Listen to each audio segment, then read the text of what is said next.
Bitay sana, pero dahil kay Ambassador Roy Sinieres, nakauwi ng buhay sina Sara Balabagan, John Aquino at iba pa. Si Sara, umiiyak na nagpasalamat kay Amba. Ngayon ay first nominee OFW Family Party List. Number 4 sa balota, iboto OFW Family Party List.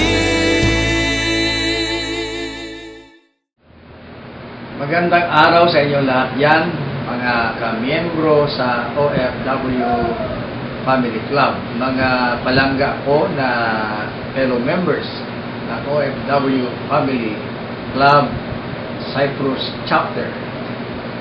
Congratulations on your 6th anniversary dyan sa Cyprus.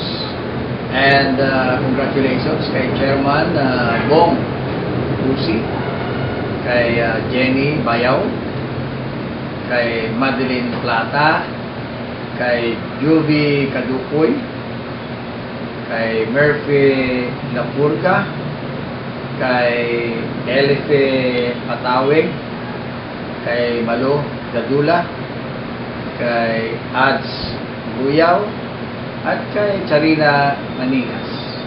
At sa lahat ng mga kamiyembro natin dyan sa ating OFW Family Cyprus Chapter, mga kapamilya ko, mga kamiyembro, mga kaanib, mga kasama. At salamat madalas ko kayong minomonitor dyan sa Cyprus. Talagang active kayo sa pagtutulong sa ating OFW Family Party List. By the way, may magandang balita ko sa inyo. Malamang alam niyo na ito dahil masipag kayo sa ating Facebook. Number 4 na tayo sa ranking ng Social Weather Station Survey.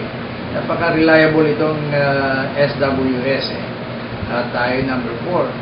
Maraming nagulat dahil yung mga nasa top 13 ay mga incumbent na ng mga party list, re-electionists na mga ito.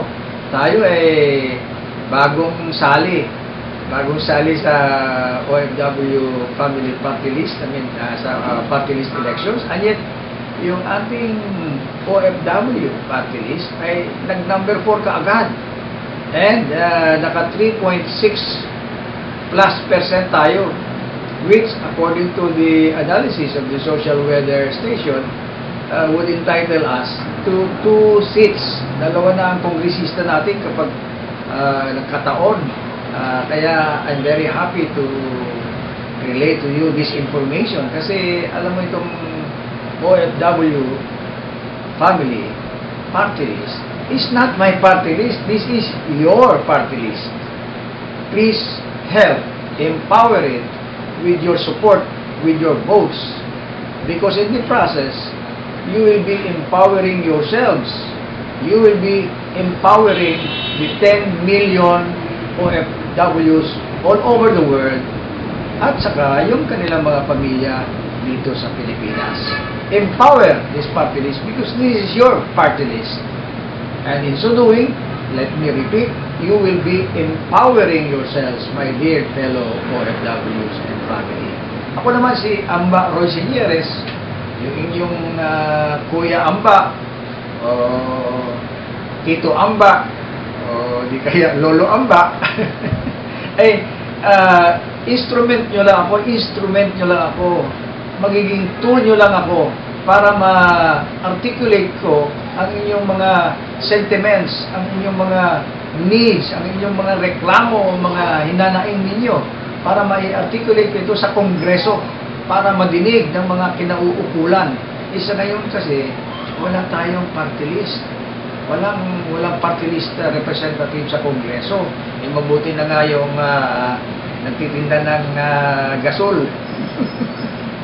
At yung mga nagpo-provide ng kuryente sa mga pamamahay, yung mga electric cooperatives, eh merong mga representante na sa Kongreso. At yung mga OFWs, 12 years na nawala malang representation. Notwithstanding the fact na napakalaki ng contribution ng OFW sector sa ating lipunan, sa ating ekonomiya, sa ating bansa. I think it's about time na meron tayong malakas na boses. Yung boses na dumadagundong, yung boses na nag-reverberate para mapansin tayo. Kumbaga sa sasakyan, ang binibigay sa atin ng gobyerno ay bangka sa halip na barko. Kaya ang daming naiiwanan. Tingnan mo yung nangyayari ngayon dyan sa Saudi. Dahil nag-crackdown yung Saudi government sa mga nag-expired na mga visa. Eh ngayon, asan sila? Sobrang init sa Saudi. Anong nangyayari sa kanila? Doon, nakatira sa ilalim ng tulay. Akala ko yung mga pulis lang nasa ilalim ng tulay. Di ba may kanta na may pulis sa ilalim ng tulay? Ang nangyayari, may mga OFWs, ang dami nila sa ilalim ng tulay sa harap ng napakainit na weather sa Saudi Arabia. Dahil kulang ang facilities, kulang ang infrastruktura na magbigay proteksyon sa ating mga bagong bayani ng bansa. Kaya, kailangan merong sumisigaw doon sa Kongreso. Gamitin niyo po ako ang inyong instrument, ako ang inyong latigo, so that we can crack the latigo on people who abuse you, take advantage of you, and neglect you. Instrumento ninyo ang inyong kuya ambak para mabigyan kayo, mapansin kayo, at mabigyan kayo ng sapat na proteksyon. Once again, congratulations! Happy anniversary! Alam niyo po, gusto ko sanang pumunta dyan, kaya lang wala na ang panahon talaga. Anyway, kapag nandito kayo sa Maynila, please don't forget to touch base. Nandito lang tayo sa headquarters natin. Madalas nandito si Amba. Kung wala naman, let's find time to see each other dahil mahal ko kayo eh. Palangga ko kayo dahil kapamilya ko kayo. Kaya nga OFW family ang tawag natin sa ating samahan dahil magkapamilya tayo. Ha? Okay? So, happy anniversary. I love you all. Happy 6th anniversary, OFW Family Club Cyprus Chapter. Iboto OFW Family Party List! Number 4 sa balota!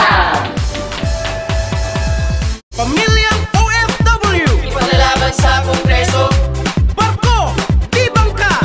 tungo sa progreso, OFW Family Party List! para sa Kongreso, 4! Number 4 sa balota, ang iboto